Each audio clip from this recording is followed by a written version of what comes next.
Exam எழுதுறதுக்கு தான் படிச்சுன்னு இருந்தேன். திடீர்னு அப்பாவுக்கு ஆக்சிடென்ட் சொல்லிட்டாங்க. நாங்கள் 5 பொம்பளை பசங்க. ரெண்டாக்கா கல்யாணம் ஆயிடுச்சு. என்னை போலீஸ்க்குலாம் படிக்க வைக்கிறேன்னு சொன்னாங்க.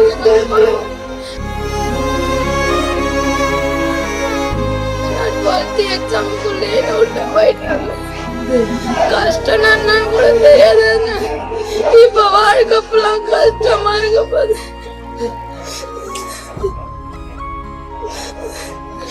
அம்மாவால நடக்க கூட முடியல.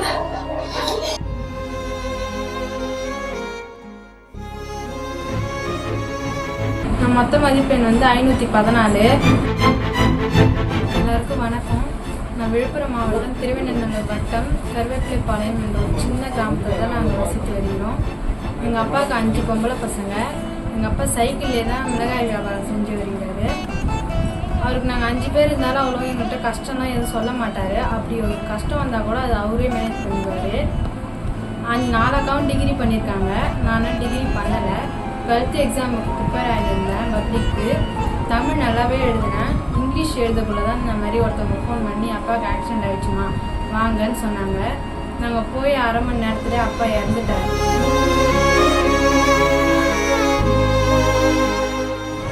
எக்ஸாம் சரி நம்ம போக தேவையில்ல அப்படின்னு நான் நினச்சிட்டு இருந்தேன். அப்படி யோசிச்சு பார்த்தா அம்மாட்ட போய் கேட்டேன். அம்மா நான் இந்த எக்ஸாம் போகலாமாம்மா வேணாமான்னு கேட்டேன். அம்மா என்ன சொன்னாங்க, அப்பாவே போயிட்டாங்கம்மா, அதுக்கப்புறம் நம்ம என்ன பண்ண போகிறோம் அப்படின்னு சொன்னாங்க. நான் நினச்சேன் அப்பாவுக்கு படிக்கிறது தான் எங்களை படிக்க வைக்கிறது தான் எனக்கு ரொம்ப பிடிக்கும்.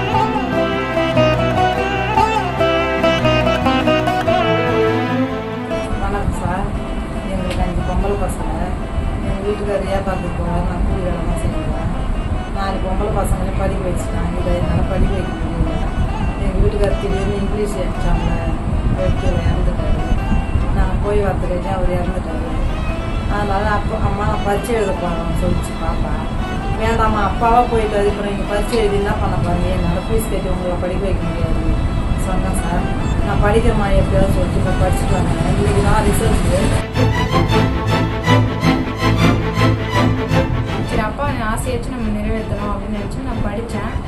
இங்கிலீஷில் அவ்வளோ நல்லா எடுக்கல. தமிழ் அப்பா கூட 99 எடுத்தேன். சென்டம்க்கு ஒரு மார்க் கம்மி. மற்ற சப்ஜெக்ட்லேயும் 90 அப்போ தான் எடுத்தேன். இருந்தாலும் அப்பா இருந்தால் இன்னும் நல்லாவே எடுத்துருந்துருப்பேன். நான் சிஏ படிக்கணும்னு ஆசைப்பட்டேன்.